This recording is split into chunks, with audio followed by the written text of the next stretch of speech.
Junkies. This is Batman. I've been listening to this podcast for weeks in my bat cave. It's amazing. I need to go get me a new bow so I can be awesome like these guys.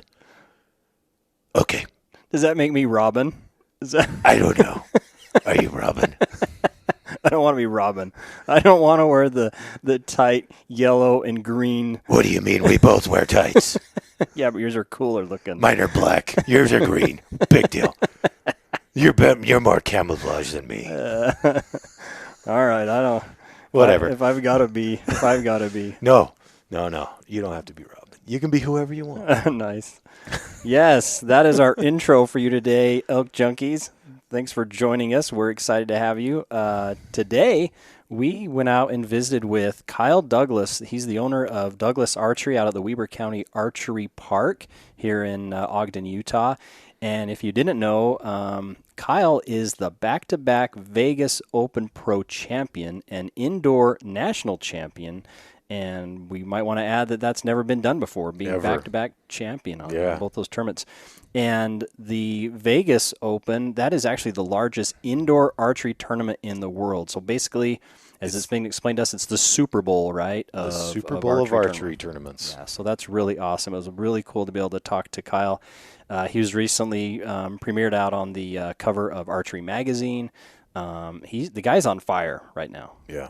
So... yeah, he's like the one to beat right now. I mean, he's got a big target on his back. Literally, everybody's trying to beat him. No pun intended. Yeah, and he's just on fire. He's got it dialed. I mean, basically from the stuff that we were listening to today, he's really dialed in his archery technique and his bow and to within a 1/16 of an inch. I feel like I'm really slacking too now after talking to him. Oh, my bow sucks compared to what he was talking about.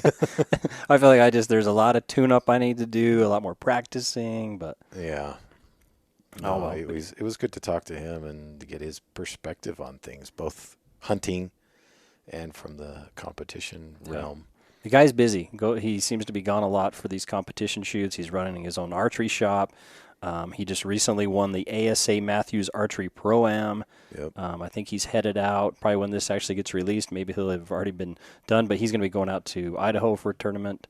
So and then he had cool. 2 or 3 more here real quick for the next couple of weeks. So yeah, it's pretty. You might as well strike while the iron's hot, as they say. I mean, if you're doing that good, I honestly would just go as many as you can. Yeah, you might as well. I mean, it doesn't hurt. Yep. Yeah. So we had a great visit with him, and we're going to share that with everyone. Yeah. So what do you think? Do you want to jump right into it, or you wanting to talk? Bingo. You want to talk bingo? All right, let's talk bingo before we jump into it. All right, we'll try to make it as short as we can. But Lance, he's convinced me the last, I don't know how many times 5 years I've been 5 years coming. Probably, yeah. But our local town here there's a couple of cities over where his dad lives is West Point. That's where I grew up. Yep, and they have Party at the Point is what they call it. It's the best day of the year. Yep, and they have awesome bingo that anybody can play, and Lance it's like his go-to thing for the 4th of July. This my go-to thing for the year. I told my wife, I look more forward to bingo at Party at the Point July 4th than Christmas or any other holiday. It's a blast. I enjoy it, yeah. Just to see the enthusiasm of everybody that's there, and the guy that runs it is just hilarious. I mean, that runs the bingo? Yeah. He is an awesome MC. Yeah. And just has a good time and make sure he recognizes the people that have lived in West Point their whole lives and that are there and have a great time. And that bingo tournament's grown. I mean, so it's a whole 4th of July festivities that most cities do, but it's got that old school, old town feel to it. Yep. And they do a bingo tournament for both kids and the adults. And you and I show up the night before. We set up our tent. We got our chairs. We kind of reserve our spot because it's grown. It's huge, immensely. I don't know. There's got to be a few hundred people, I think. Well, there's 400 cards. Oh, Okay, so there's more than 400 people then. Yep. Cause they all hand out 400 cards, and there's people in line waiting to okay. get a card. I didn't realize there was that many cards. Yeah. He keeps on saying there's 400 cards, so you just got to wait your time, and there's people that are waiting for cards. Yeah. And they have horseshoe tournament there, and they have a stage where they do all sorts of games, but we mainly focus on the bingo. So I guess the story to share with bingo is that they did was the first one worst card, right? Because people are always complaining, I've got the worst card. Yep. So they do a worst card. So basically, the last person standing that didn't get any number called out wins the prize. Yeah, wins the prize. And we're talking cool stuff. I mean, big screen TV, paddleboard. I mean, there's lots of really cool stuff. And in this particular instance, the big screen TV was up for grabs. 42-inch Samsung TV. 4K Yeah, TV. it was a nice TV. Yeah. And, he has everybody stand up, and if your number on your card gets called, you sit down. Mm-hmm. And, that first round, I think most of us got out. And two of my daughters, Caitlin and Sophie, were still standing. And they kept on going and kept on going and kept on going. And they get to a point where you go up and stand by him. Mm-hmm. And they kept going to the point where both of them were up front with, 6 or 7 other people. Yeah. And Caitlin gets out, and my youngest daughter, Sophie, is up there. And she is trying not to hold back her smile. She's so excited. Yeah, we're rooting for her. Everyone's rooting for her. We've got, 30, 40 people in our Yeah. group that's just cheering her on, and she just is freaking out. And if it happens that there was 3 people left, and if all of them get their number called, then we start over. Yeah. And lo and behold, all 3 of them get their number called. And so everybody goes and sits down. Yeah. And everybody's up again. Start over. So we've got another round going. And Lance's daughter and we go up. So now, out of these 400 plus people, we've had Sophie, and now we've got you and my daughter, Cabry, Yep. that are up there, and she's only 13, and it's down to you two. Me and her. Yep. And one of you is going to win. One of us is going to win this TV, and I'm freaking out, and I'm thinking, maybe I should just give it to Cabry. She would enjoy it. Yeah. She would have ecstatic to won the TV. And lo and behold, both of us get the number Wasn't called. it B11? I think B11. B11, yep. And we both had B11. And so we thought, everyone's sitting down, it's like, oh, he's going to just have him call a new number. yeah. And he didn't. He said, we're starting over. Starting over. And we're like, what? So we have to go sit down again. And you, when you came back, you were like, oh, I should have just said I had the number earlier, and she could have got the TV. won. Yeah. I could have just been like, oh, you're in. Yeah. But they checked your numbers, so they would have known that we were trying to cheat this. So we start over, but this time instead of doing the worst card, he just says we're doing regular bingo. Any bingo. And Lance's oldest daughter, Cassidy. Oh my gosh. She gets right off the bat, she's got 4 numbers. 4 numbers in a row. Yeah. And I'm like, why is all of a sudden she getting up? She's getting up because it's the first person. The guy said the first person that gets bingo and that's up here gets the TV. He's like, don't trample anyone. Yeah. So it's only a TV. Yeah. So she's moving up. I thought she had the jitters or something. Then all of a sudden I hear one of your other daughters was like, she was like right there. She's right there. And I'm like, oh my gosh. Yeah. And she got that within 7 numbers. Yeah, it was quick. They called out the number, and she screams bingo, and she's right there at the front. Yeah. And so, sure enough, she won it. Cass won the TV. That was awesome. And that wasn't the only thing. We won in our group. Hamlin. Yeah, one of the girls, Jancy Hamlin. She won. Was a tabletop ice maker. Way nice. Yeah. Amy got. My wife got a. What was that? It was pickleball. Pickleball, which Portable is nice because you got all pickleball. that concrete now. You can put pickleball on. And here's the funny thing is Cassidy had won bingo earlier. Yeah. But the prize was a cheap T-shirt. Yeah. And she didn't want the T-shirt. She's like, No. I'm not giving up my card For a T-shirt. for a T-shirt. Because then you have to go wait in line, and Yeah. you don't want to do that to get another Yeah, card. so we're like, oh, you're crazy. What? Just go, get back in line, wait for a card, get your T-shirt. Yeah. Well, who was the genius? She was, because she Yep. got the TV. She won the TV. Came away with a TV. Yeah, so bingo was awesome. Yeah. We had a awesome 4th of July. That was a lot of fun. Well, and then the kid that won the grand prize. So they saved the really nice stuff to the end. Mm-hmm. And there was this. What was his name? Matthew. I don't know his last name. Special needs kid, and he was so excited. Yeah. Just freaking out. It was down to him and another lady, and they had the blow-up paddleboard and then one of those video game basketball hoops where you got, Yep. it's 2 side by side. Yeah. 2 nice prizes. And the option is at the end you can split the 2 prizes between the 2 last people, or you can just keep going and get them both. And so I see this conversation going between this Matthew's father and this other lady, and they're like, let's split the prizes. yeah. And I think it was the right best thing to do. Right thing to do, yep.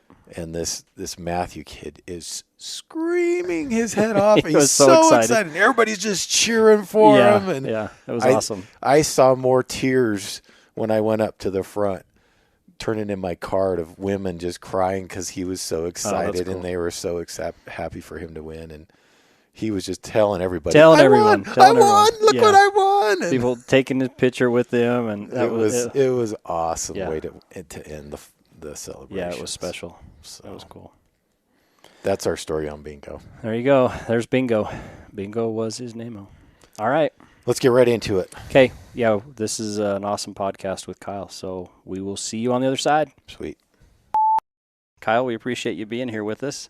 We're here at the Weber County Archery Range here in Utah, Ogden, Utah, and Kyle's got his own business. It's the Douglas Archery, and he's got it right here inside this facility, and it's a beautiful facility. And we've been here before. We visited with Mike and others, Todd Ferrario and Mike Luna. We came out here and talked about the new facility.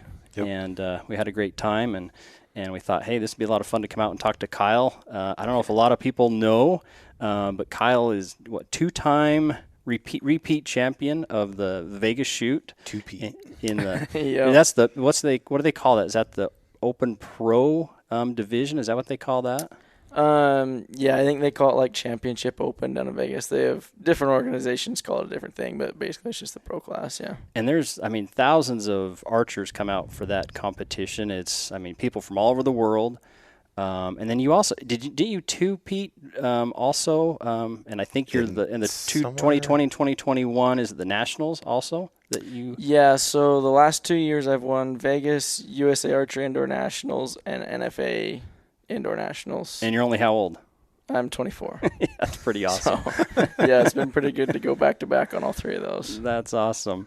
And I don't think anybody's ever done that, right? I don't know if anybody has or I don't not. think they have. I don't think they have. From what I could see, you're number 1. Everybody's going to try to beat you now. Oh, yeah. You got a little target on your back now.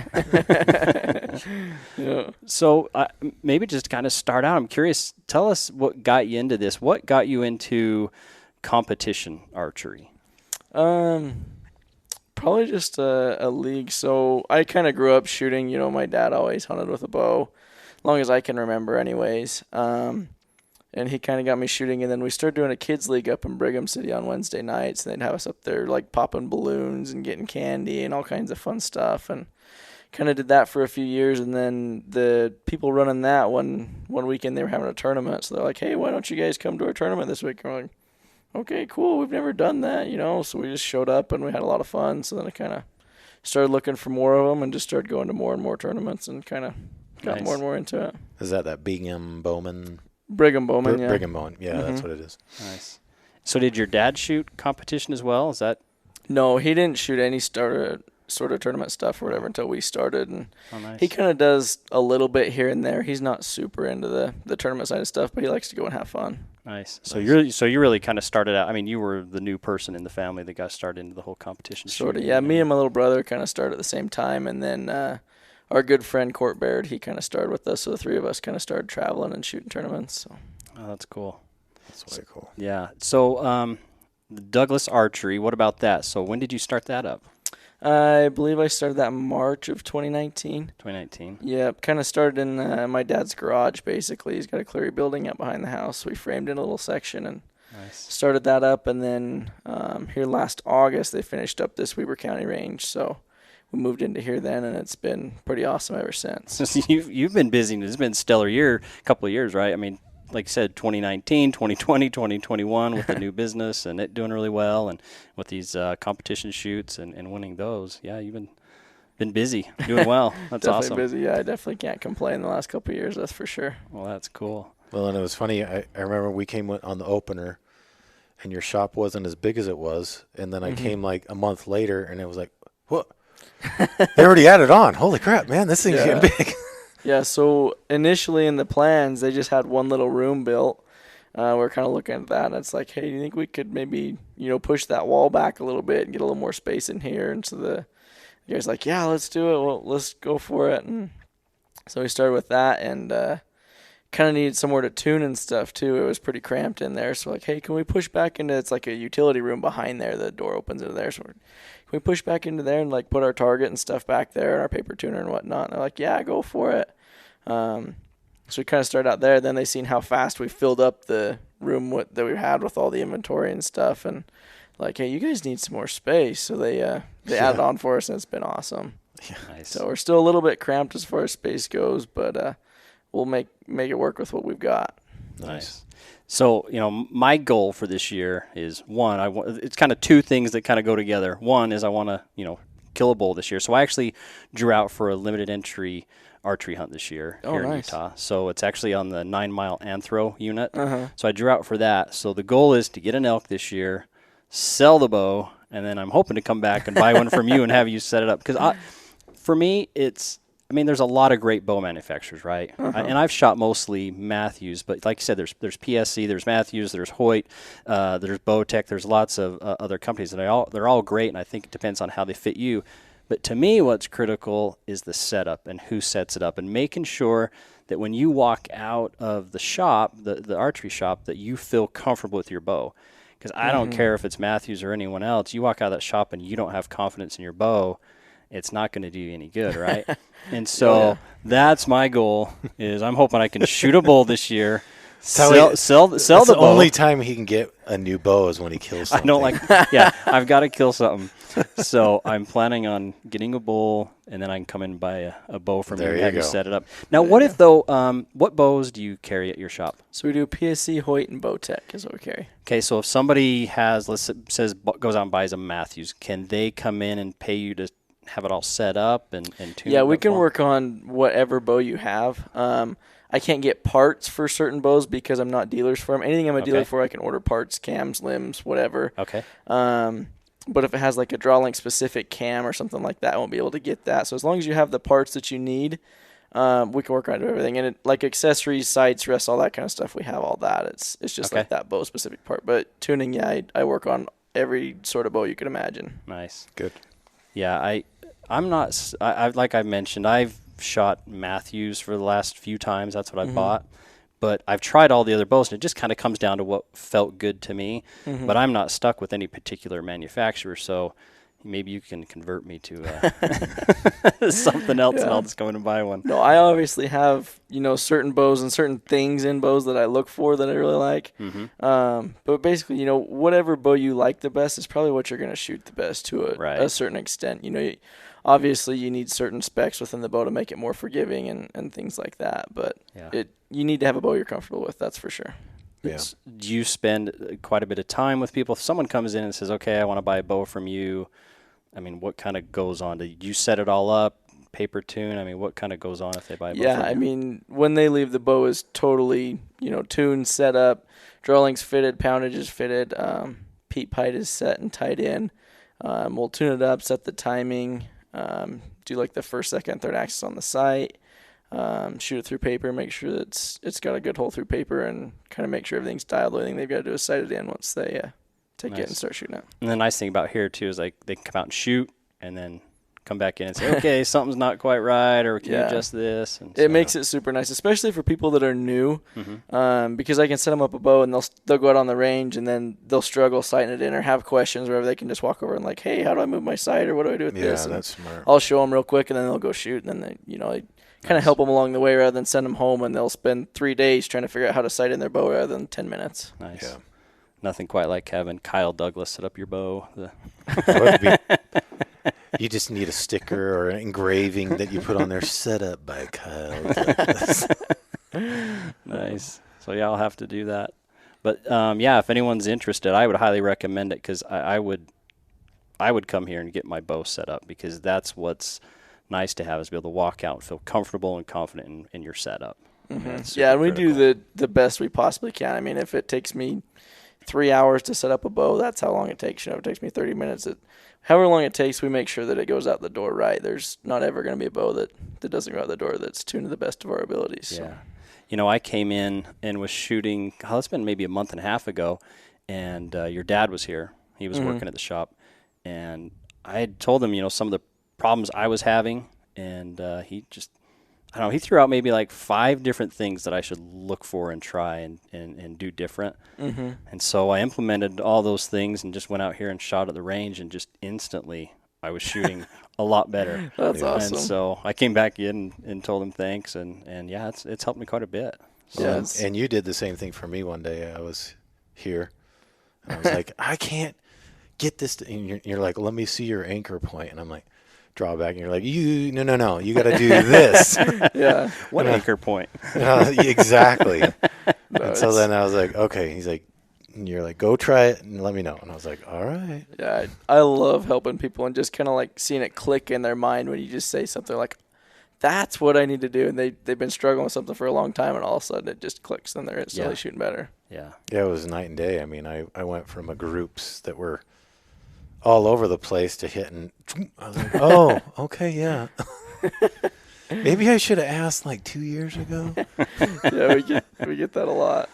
But for someone like yourself, I mean, you're a professional, but yet you still take the time to help out just your average person, which I think's cool. I mean, a lot of people that won Vegas or whatever, it might have gone to their head and be like, oh yeah, I am the coolest dude in the world. But you're still humble.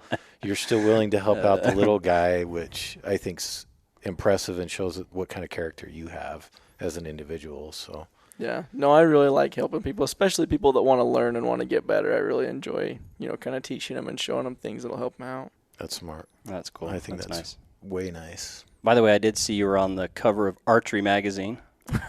Congratulations. That's pretty cool. Famous. That's nice. You should get it blown up and put it on the wall in your shop. PSC made a couple posters last year after I won Vegas and sent a whole bunch to me, and I try and hide them in the corner where nobody can see them. My wife, a little kid will come in, they're like, oh, do you want a signed poster? And she'll let me sign a poster and give it to her. Oh, that's cool. Yeah, that's cool. So when I called you, it was about a week ago, we had talked, and I asked you if you elk hunt, and you said that's kind of like your guys' thing. That's what you like to do. Oh, yeah. Is elk hunt. What came first, elk hunting or hunting in general, archery hunting, or the competition? Archery hunting came way first. Did it? And it still does. If I could hunt all year, you would never catch me in a tournament. Really? Yeah, there is no way. I mean, yeah, it's cool shooting for a bunch of money on the line, but there's nothing like having an animal there in front of you, whether it's deer, elk, whatever. But elk definitely get me the most riled up for sure. So I'm curious. So what makes your heart race and pound more, having an elk in front of you, or standing there in that competition? Is it elk? No doubt. Really? No doubt. Yeah, I get buck fever like you've never seen before. Really? Yeah, it's bad. I mean, I can stand on the line in front of 1,000 people watching me, and yeah, I'm nervous, but it doesn't bother me. I mean, it does, but it doesn't. And then you put an elk in front of me, and it's like all I can do to keep it together. Yeah. Yeah.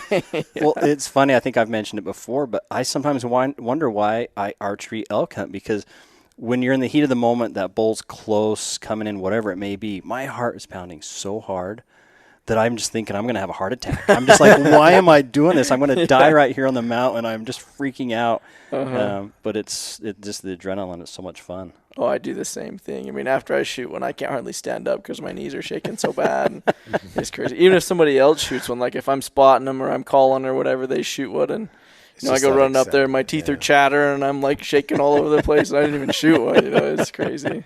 So who do you mostly hunt with? My brother and my dad mostly. Brother and dad? Mm-hmm. Nice. And then did you start when you were pretty young? Did your dad teach you and take you out when you were pretty Yeah, young? I started as soon as I was old enough to hunt. So I think we started hunting birds. I can't remember when I got my hunter safety, like 8, 9, 10, something like that. And then, once we're old enough to hunt big game, we kind of started off. So my dad made me wait till I was, I think, 14 to start hunting elk. Yeah. Just because the places that he hunted was pretty rough, and he didn't want to have me whining and dragging him down. He's like, once you're tough enough and old enough, then we'll take you elk hunting. Until then, you're just going to shoot deer. That's smart. That's smart. He didn't want to ruin me. He didn't want me to go out there and hate it the first couple times because I was so tired and worn out and stuff. Yeah. So is it taboo for you to hunt? Can you only hunt archery? No, I hunt a little bit with a rifle. It's nothing near like hunting with a bow, but a lot of times if I have a tag where I can like go back with a gun, if I didn't shoot them during the archery season or something, I'll do that. Or we've got a big group that goes up to Idaho on a rifle deer hunt every year usually, and that's kind of fun. But it's not the same as bow hunting, but it's kind of fun sometimes. Do you mostly hunt in Utah for elk? All over the place. Wyoming's my favorite. We do a little bit in Idaho, Utah, kind of wherever I can get a tag, really. So how many days out of the year do you think you are out elk hunting? It just depends. I mean, I've been in school for basically my whole life until last year, so it's just weekends and Labor Day weekend, or we'll take a day off here and there and try and hit it every weekend. But last year, we spent a decent amount of time up there chasing elk. I think we were there we went up once for maybe half a week or so, another time for a week or week and a half or something, and trying to spend as much time as we can. It's always hard to, coordinate schedules between me and my brother and my dad, who has time off work and who doesn't, or who can go when. And smart. But we go up as much as possible, and then on the extended hunt, I'm constantly, any day I have. Oh, do you do the extended? Mm-hmm. Yeah, any free day I have, I'm on the extended basically during hunting season. For elk and deer? Yeah, just whatever I've got a tag for. Oh, cool. Yeah, the extended's quite fun. We've gone out on the extended a few. Last year we went out quite a bit. Yeah, we couldn't call that one bull in. He just wanted to sit down in that private property. Oh, that's true. Yeah, he didn't want to come up. That jerk. We left our camp and we hiked. Oh, my gosh. How many miles did we hike from camp? I mean, it was at 10 miles. 10 miles total. I think so. A good 5 miles out. We come back to camp.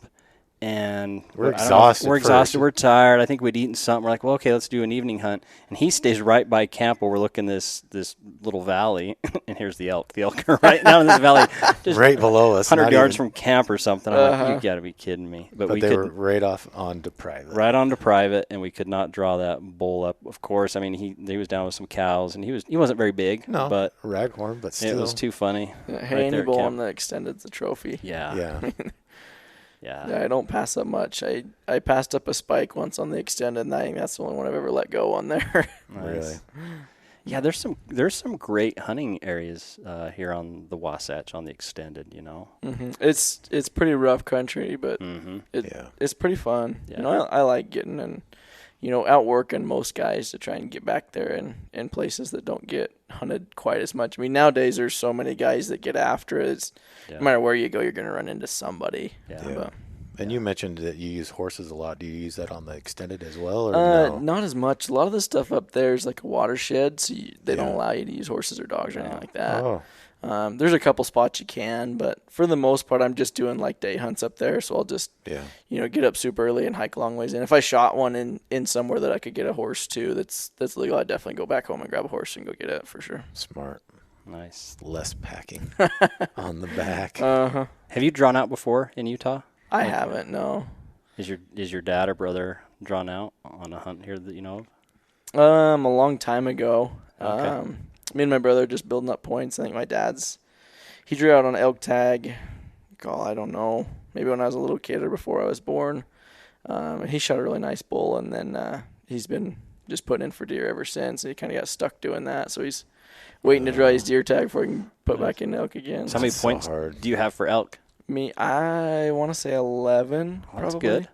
Something like that. So I kind of got stuck in the middle because I was in school and I was wanting to draw like one of the easier tags to get, like a Wasatch or Manti or something. And with school, I never had time to go hunt. I'm like, well, I don't want to burn all my points and then No. not have enough time to go hunt. So Yeah. then after I graduated school, I had like 10 points. I'm like, well, crap, now I'm stuck. I can't do an easy unit, but I can't get a really good one. So now I'm like right in the middle trying to figure out what to do. Yeah. Well, if So. my hunt is successful, then maybe you should put in for it next year, and I'll tell you all about it. Where to go? There you go. 'Cause 11 points is pretty good. I drew out. This is gonna make a lot of people mad. I've mentioned before, but we as a group drew out the Boulder Mountain with only 1 point on average as a group. Gosh. And then this year we drew out as a group with just 5 points, and so we've been very fortunate. Yeah. We're going to take you to Vegas. Yeah, I guess good luck or something. I'm not sure what it is. I really didn't think we'd draw this year, but we did, so it was really cool. Yeah, I can't draw a tag to save my life. My just the general deer tag here in Utah. Looking up the odds, I haven't drawn it for the last 2 years. I've drawn it, like my third or fourth choice unit. But my first choice unit, I think last year was 75% chance draw odds. Didn't get it, and this year was like 85%, and I didn't get it. Are you kidding? Like, you gotta be kidding me. What the heck? That is crazy. So Yeah, I guess it depends on what unit. For me, I like to do the extended like you do for the deer. And so I'll just put in for whatever one I know I'm pretty well guaranteed to draw, so at least I can do the extended. that's what I do. I mean, I've got a unit here that I really like hunting, and, I've kind of grown up hunting that, so I put in for that first choice. And usually I always get that, but then I'll put in a bunch of other choices on, like, the really easy-to-draw units, just hoping to get something I can hunt on the extended. Yeah. So that's what I ended up doing last year. Was I shot my buck on the extended last year. So Nice. So I'm curious, too, what is your comfort range? What is Kyle Douglas's comfort range when it comes to archery elk or archery deer? Like your that just distance. totally depends on the situation. Does it? Yeah, I mean, sometimes that might be 40, 50 yards. Other times it may be a long ways. Yeah. On like an elk-sized target, just standing out in the field practicing, I mean, gosh, 120, 30 yards is pretty doable. But Wow. you get in a hunting situation, and, yeah, that's not going to happen. Right. Pretty No, doable when I'm like, okay, I don't. Yeah. You're at a different level there. I know. I'm thinking, okay, 60 yards is doable. No, but yeah, I try and take the best shots I can. I try and never shoot very far. There's a couple times I've ended up shooting some stuff a long ways away, but I try not to do that unless it's kind of everything is just absolutely perfect and it's like a last resort. And Yeah. every time I've done it so far, it's worked out for me. So Nice. yeah, I usually have a lot more trouble on the close ones than the long bombs. Yeah.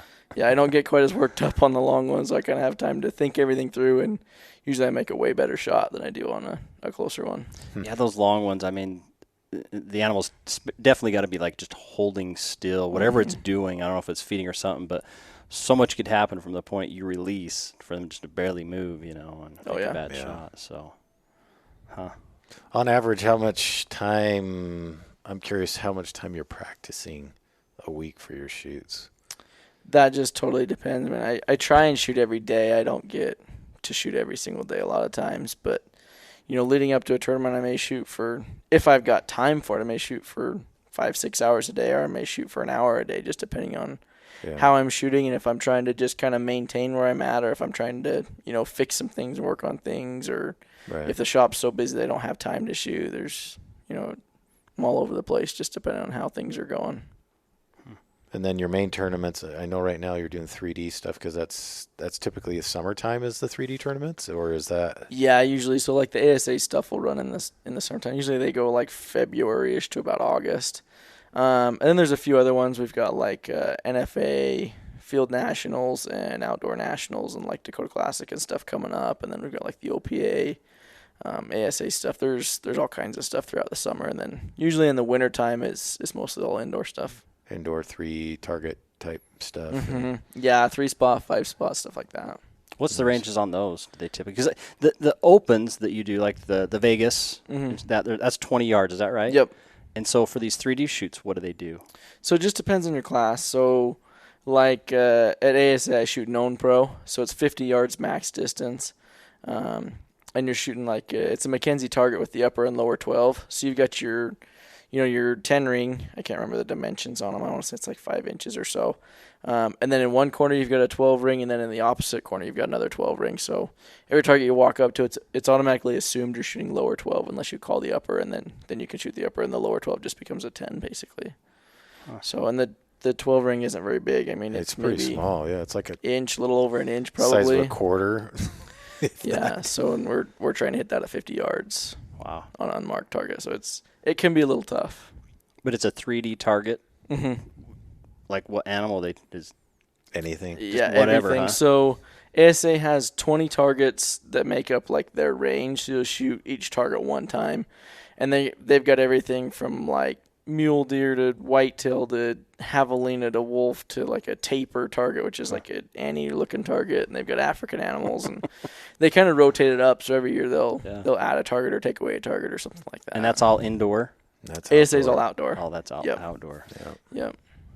So can you do like Total Archery Challenge? Some of these things that they do here more for the public. Can you compete in those, or do you ever compete in those just for fun? Or I've been to the Total Archery Challenge once.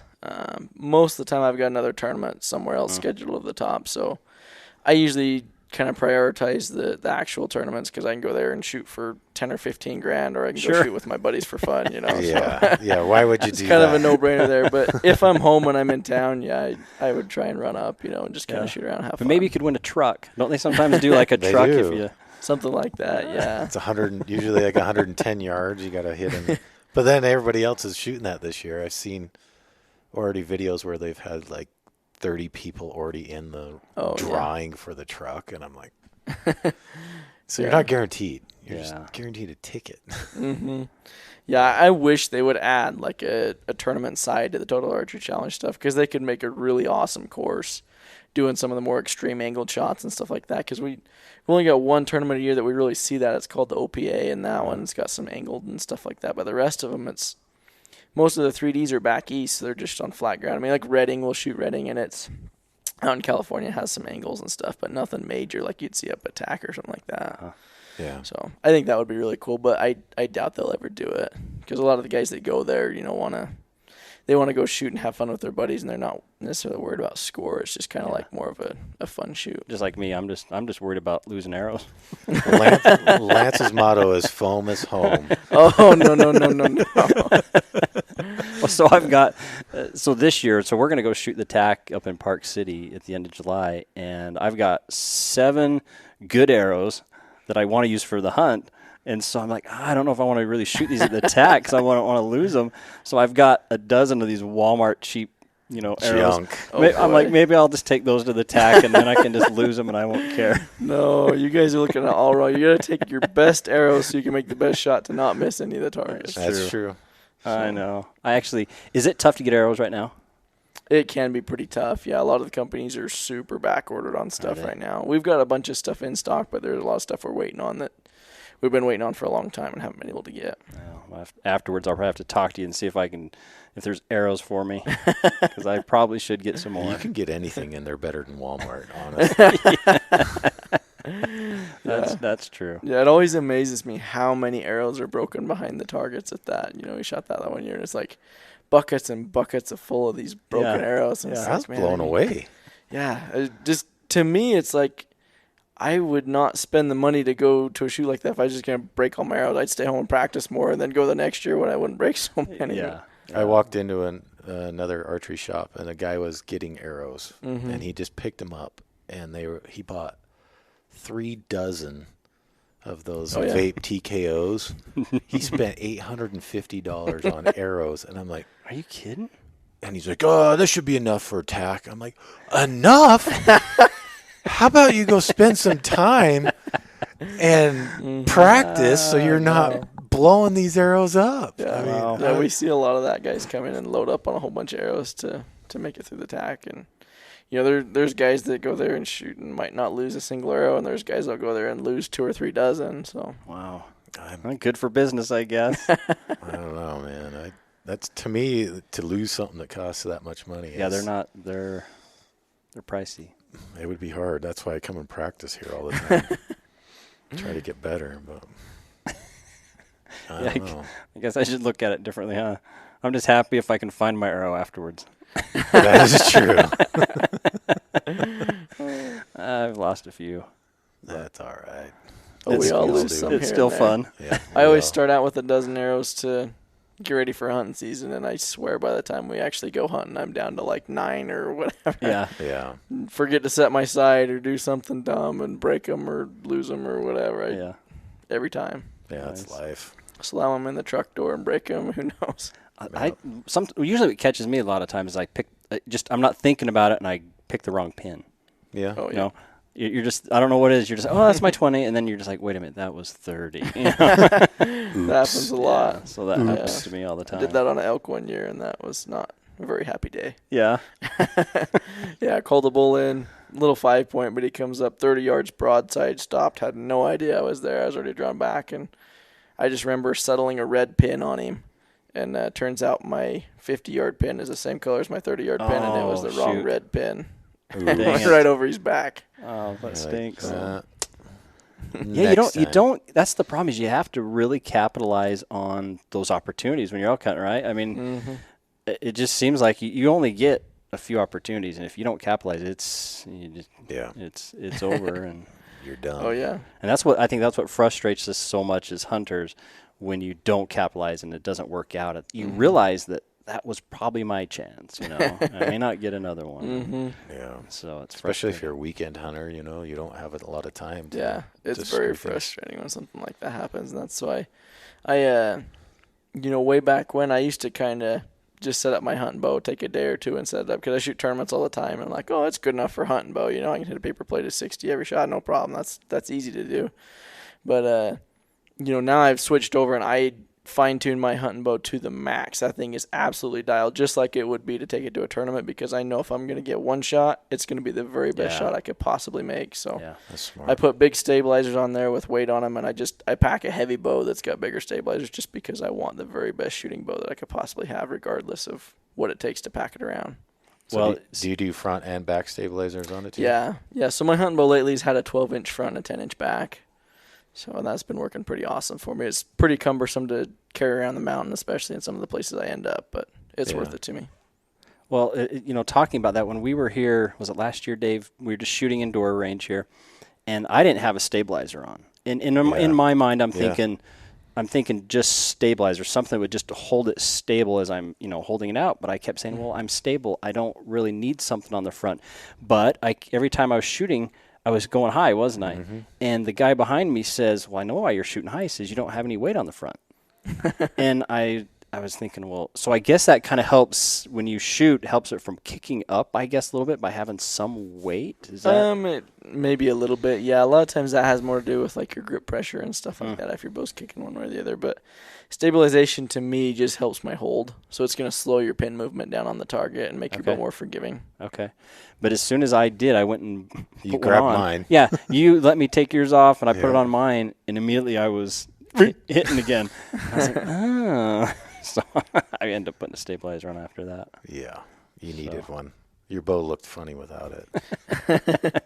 That's true. To me, stabilization is a big deal. I spend a ton of time working on my bow. And I do a lot of stabilization with my draw length. So I'll play with my draw length just in minute amounts, and that totally changes the way my pin settles on the target. Really? Yep. So I bet you I spend as much time working on draw length and loop length and peep height as I do on tuning my bow. Really? Serious. Yeah. To me, that's way more critical than a well-tuned bow is how the bow fits me and the peep height and draw length and all that kind of stuff. So probably the average hunter or most hunters probably don't even think about that, do they? I mean, because we buy a bow and it's X draw length, right? Mm-hmm. And that's what we go with. We don't think about. Yeah, I mean, a lot of people, they'll come in and, like in the shop, there's a lot of people that don't know what their draw length is. So they'll come in, we'll measure them, and we'll get them close, and then I'll stick them in a bow and kind of fine-tune them on the bow the best that I can. You can't tell on somebody if they're a 1/16 of an inch too long or too short. They have to do that on their own in shooting, and you've got to be a good enough shooter to be able to realize those things. But to me, a 1/16 of an inch in draw length is a really big deal. Huh. Really? Mm-hmm. Yep. I wouldn't have even thought that. All right, maybe I'm going to have to buy a bow now. Have Kyle set it up. Especially on target bows. Like, I would much rather go to a tournament with a bow that's shooting 1/4 inch, 1/2 inch tear out of the bow that fits me perfectly and holds really well than a bow that's tuned absolutely perfect and my draw length is like an 1/8 of an inch off or something like that. I would shoot like garbage. Never even thought of it. There's too many variables. Yes, that's good to know. No wonder why I'm not winning anything. There's you were so close. much that goes into it behind the scenes that most people don't know as far as like bow setup and stuff like that. I mean, we spend weeks working on bows and just fine-tuning every little bitty detail about our bow to get it to perform to the max. Because you're competing against the best in the world, and if you have one little bitty slip up, you're out, go home. You just Well, so I was watching one of your videos. I can't remember which tournament it was. I think it was the National Open from, I want to say it was last year. Anyways, yeah, the guy you were shooting against, I mean, if they miss once, right? If they get a 9 versus a 10, you're done. Yeah, you're done. You wasted your whole weekend if you shoot a 9. So you got to be perfect. I mean, you got to be flawless. Yeah, that's what makes it so tough, especially mentally. There's so much of a mental game in archery it's really hard, like going down to Vegas knowing that you have to be clean. You cannot miss a 9 the whole time, and that's what screws everybody up. Because there's, who knows, couple hundred people down there that can shoot a perfect score at home every single time, without doubt, no problem shooting it at home. And we all go down to the tournament, and everybody gets nervous, and then it's crazy. At the end of the weekend, you end up with I've seen anywhere from like 5 guys to 20-something guys in the shoot-off, where if it was everybody shooting at home and just taking their practice scores, you'd have several hundred in the shoot-off. It's just the pressure gets to you. Well, in that first year you won Vegas, there was like 30 guys on the line or something to I start. can't remember how many it was, but it was so a bunch. many. I was like, oh, they're like touching each other. You were so close. And do you all shoot at the same time? Yeah. God, that would mess me up. Yeah. So last year they actually switched, or I guess this year they switched. I started doing it a little bit different just for like video, TV stuff. And they'll go, once they get down to 5 shooters, I believe, one person shoots at a time. So you'll shoot, and then the guy next to you shoots, and the guy next to him shoots, and then they just kind of go through so that the cameras can focus on the target when that person's shooting. And you have a specific amount of time that you have to shoot, right? Yeah. So normally on like say a Vegas round, you've got 2 minutes for 3 arrows, or a 5-spot round, you've got 4 minutes for 5 arrows. And when they go like to the arrow for arrow, I believe you have like 20 or 30 seconds to shoot your arrow. Okay. Makes sense. So you can't hold forever. And yeah, and holding for a really long time actually doesn't help you any. If you hold your shot, I would say the average shooter, if they hold past 10, 12 seconds, their shot's going to break down and it's going to deteriorate.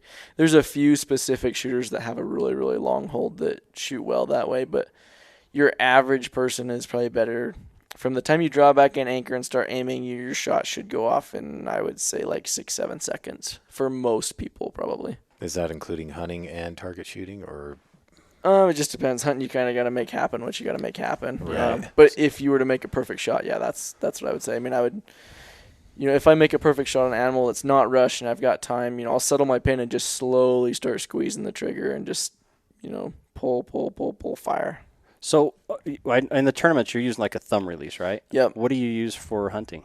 A finger? Yeah, I'm actually shooting a wrist strap release. Okay. For hunting. Because that's one of the that was the first thing I asked your dad when I came in. I said, I've got this. I have a tendency to kind of finger punch it. And I said, should I go with like a thumb release? And he goes, well, that you can punch it as well. He says it's all punching. It's just you're punching with your thumb. And he says that's not what's gonna correct it for you, And so I decided to stick with the finger release and just try to focus more on, just that slow drawback. And yeah, you can punch any sort of release with the trigger. I've seen people punch everything, and I actually switched over and started doing that. So I've always been like a hinge shooter, a surprise shooter, or I would shoot a thumb button that's a really heavy trigger and just slowly squeeze it, and it would surprise me when I'm off. And then last year, I actually switched over to command shooting, which is basically punching the release. I'm aiming, and waiting for that pin to settle, and where it settles where I want to, I fire the release right then, which is kind of like voodoo in the target archery world because everybody's like, you're gonna get target panic, and you need to shoot a hinge and a surprise shot and all this stuff. But for me, it works so much better just command shooting. But for most people, I would never recommend that because your average person's going to get target panic right off the bat, and it's just going to go downhill from there. Yeah. You need to be able to learn to shoot with back tension and shoot a surprise shot before you can switch over to command shooting, in my opinion.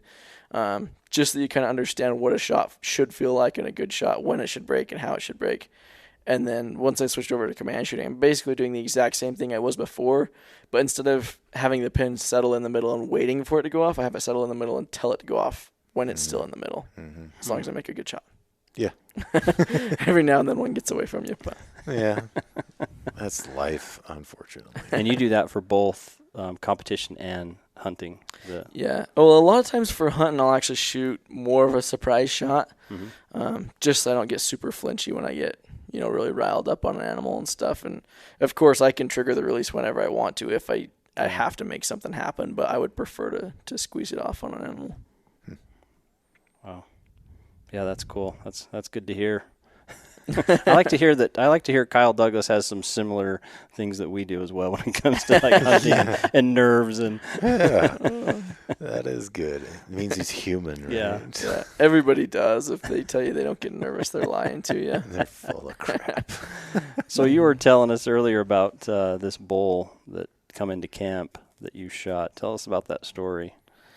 Yeah, so we were. That was here in Utah, just on the general hunt, and we'd packed into camp. We were maybe 4 or 5 miles or so, not super far, but kind of in between two drainages. There's two, really heavily hunted drainages, and we'd kind of found a spot in between. And my dad's hunted up there for basically his whole life, and kind of covered that mountain. And that's one of the spots that he'd known from rifle hunting and stuff. And he's like, well, maybe let's go try this up there on the archery hunting.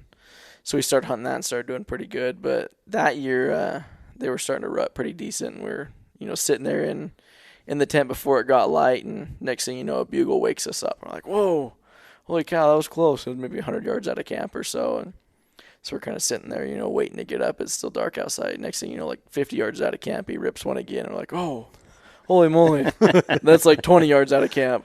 We're like, it needs to get light now. I'm like peeking out the tent to see if I can see, and of course it's too dark, so finally it gets light enough, so I stick my boots on. I didn't even lace up my boots. I just stuck my boots on real quick and grabbed my bow and go running down. We're kind of camped on the edge of the meadow, and I heard just this thrashing down in the middle of the meadow. And I was like, what in the world? Is he raking a tree? What's he doing? So I go running down there, and he's fighting with another bull in the meadow. So I go running up there when he's fighting, and all the cows are in the trees on the other side where they couldn't see me. And I snuck up in there, and he ran the other bull off and walked out, whack. Boom, done. It was like 150 yards outside of camp, and I had a dead bull. That was pretty cool. That is cool. I bet that was loud right in camp. Him bugling. Yeah, it was crazy. He came like pretty much right through the middle of the horses. So that's awesome. Yeah, we had one same spot another year that raked a tree 10 yards outside the tent in the middle of the night. Just went to town on that thing, and it's middle of the night. There's nothing we can do, but he was just going crazy. Isn't that weird? Because I hear about this kind of thing happening, and we talk so much about smell, right? And the middle of the wind, and yet there's these times when they come right into camp, and you're like, well, can't you smell me? Can you smell the bacon? I swear they just know. It's like, I don't know what it is about them, but they know it's nighttime, and you can't shoot me. So can't do anything. They're experts at playing the game. That's for sure. Yeah, I had a bull, was it 2 years ago? I was out in a meadow. I knew the elk were out there, and I went out into the meadow, and it was still dark, and I couldn't see them at all. And so I got up against this tree, and I did a cow call, and this bull ripped off a bugle right behind me. I mean, I swear he must have been, I would have guessed he was 20 or 30 yards. Scared the living daylights out of me. It was so loud. And I'm just like, I had no idea he was right there, It was just crazy. And then you could hear him walking off, and then he did a bark, and so I decided to do a bark back, and then he just kind of barked back at me, so I could tell he had calmed down, because he knew something was up, right? When I cow called and there was nothing there, but that's crazy when they're that close and bugling. Yeah, I've had that happen, and in the morning before it gets light too. It's like, whoa, too close, too fast. I should have waited a minute. Should have stayed in camp 10 more minutes. Yeah. Jeez. Yeah, I've had what was it? We had another one too. Came in one morning that all you could see was a silhouette. Coming at us, but it's just too dark, and you just you can't get those opportunities to shoot them because it's too dark. But yeah, they're a fun animal. I had another one, but this has been years ago. I'd climbed up on this knoll, and I knew the bull was up there. He was bugling, but he sounded like he was bedded. It was kind of strange bugle, more of a moan. So I'm sneaking up on this knoll, and all of a sudden, and I thought it was just him. I didn't know there was cows, but all of a sudden the cows and him just all stood up just instantaneously. They must have winded me, I'm guessing. Mm-hmm. They stood up, and they all took off running behind these small little jack pines, and I quickly did a cow call to see if I could stop them, and that bull ripped off a bugle right back at me. I couldn't see him because he was behind those pines, but it must have been 30 yards, but I was shocked how loud. I mean, it was scary. I mean, it was like he knew thought I was a cow, and he was saying, "Get your butt over here. You know, what are you doing?" Uh-huh. And, oh, man, when he bugled at me, it stunned me for a minute. I just kind of stopped and froze, and I was like, oh, my gosh. That's the coolest thing in the world, when they just bugle back at you right in Yeah. your face. Oh, 20 yeah. yards just screaming at you. Yeah, when they're mad, that was pretty insane. Yeah, that's my favorite. My little brother always used to like hunting deer more than he used to like hunting elk. And we drew Wyoming tags one year, so we took him up there hunting. And the first one I called in for him, I mean, it came right in on top of us, and it just screamed in his face at like 30 yards. It ended up not getting a shot, and the bull got away. And I go walking down there after, and he's kind of like settling down. You know, I'm like, how was that? He's like, holy cow, that was awesome. I was like, now you know why we like elk hunting, don't you? Yeah, it is fun. It is a lot of fun. It's totally different than deer hunting, that's for sure. So you enjoy calling? Oh, yeah. Yeah, that's my favorite. I mean, I'll kill them any way I can, but I love calling. Yeah. So deer, I do a bunch of spot and stock stuff, so elk, it's really fun to be able to call them. Yeah. Yeah. And so you had mentioned horses. Do you guys ride horses a lot back in? Or what kind of hunting do you do?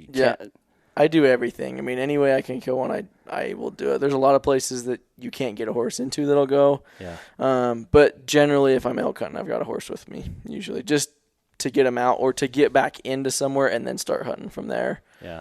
Or to pack camping or whatever we're doing. But, yeah, we generally are going to hunt off horses. Deer kind of depends on where we're going. I've got a lot of deer spots that's just too rugged and nasty, and you can't get a horse in there, and they're a little easier to pack out than an elk is. Yeah. Yeah, for sure. Any favorite type of call you like to use? Phelps or Rocky Mountain? Or what do you like to use? Just whatever. I use mostly Rocky Mountain, I would say. Mm-hmm. And I for some reason Phelps has always just worked good for me. I mean, I think it's just a personal thing, right? Yeah. Whatever works good, and so I think a lot of it has to do with like what fits in your mouth and stuff as well. Yeah. I really struggled with. I've always been able to bugle, but I couldn't do it consistently. Mm-hmm. And I want to say about 4 years ago, I was like, this is really frustrating me that I'm not consistent. And so I was watching a video on YouTube, and the guy said one of the biggest problems he sees from people trying to bugle with a reed in their mouth is that they use the front of their tongue instead of the back fat part of their tongue. And that's exactly what I was doing. I was using more of the front, and it wasn't consistent. And as soon as I switched over to using that fatty part of my tongue in the back, it just changed everything. Yeah, it was just instantaneously. It was so much easier. Now I'm consistent, and it's so much fun to just call. It really is. I love it. I know a lot of people say you call too much, but it's so much fun. Yeah. To me, it's, different spots I hunt differently. We were up in Idaho last year, and no matter what I did, those elk were not responding to calls. They were all herded up. There was 3 different bulls in the herd and 50 cows. And no matter what you did, they're not going to come in. So you just shut up and tried to kill them and cut them off or whatever it may be. But, we'll go hunt, here in Utah or up in Wyoming or a lot of other places. And we're calling and bugling them in. So, yeah. Smart. So what's one of the things that you would, I guess, a lessons learned? We always like to ask this of people, like a lesson learned or some advice you would give other hunters, especially or archery shooters in general. Yeah. So you got both sides of things. Yeah, I don't know. That's a tough one. I would say mostly knowing when to be aggressive and when to kind of hold back a little bit. For me, that's kind of been the turning point from when I just went up hunting and worked my butt off and never shot anything to where I started killing stuff a little bit more consistently. It's just kind of figuring that out and knowing when to hurry and when to go slow and be quiet. And were you more aggressive before when you're maybe not as successful? I was not as aggressive. As aggressive. Yeah, not even close. I'd kind of try and call a little bit, and if they weren't responding to the call, I was like, oh, don't scare them away. And, stuff like that, and try not to bugger them. And nowadays it's like I like the first 2 weeks of September the best, or my favorite for the most part, because if I get one to bugle back at me, I just charge right at them as fast as I can possibly go, breaking branches, just running until I get within maybe 150 yards or so, and then slow down a little bit and kind of play it a little bit more carefully. Where before I'd be like, 200 or 300 yards away, and I'm like trying to slowly tiptoe in there real quiet so they don't know I'm there. And it didn't work. I didn't get there fast enough. By the time I got there, they moved and gone, and now I just start running at them. What do you think made you not be aggressive initially? I think just worried I was going to screw it up. Yeah. And now Chase it's them like, off, yeah. you screw some up when you're too aggressive, and you screw some up when you're not aggressive enough. And if you're screwing up, you just go keep walking and find another one. Yeah, Smart. I agree.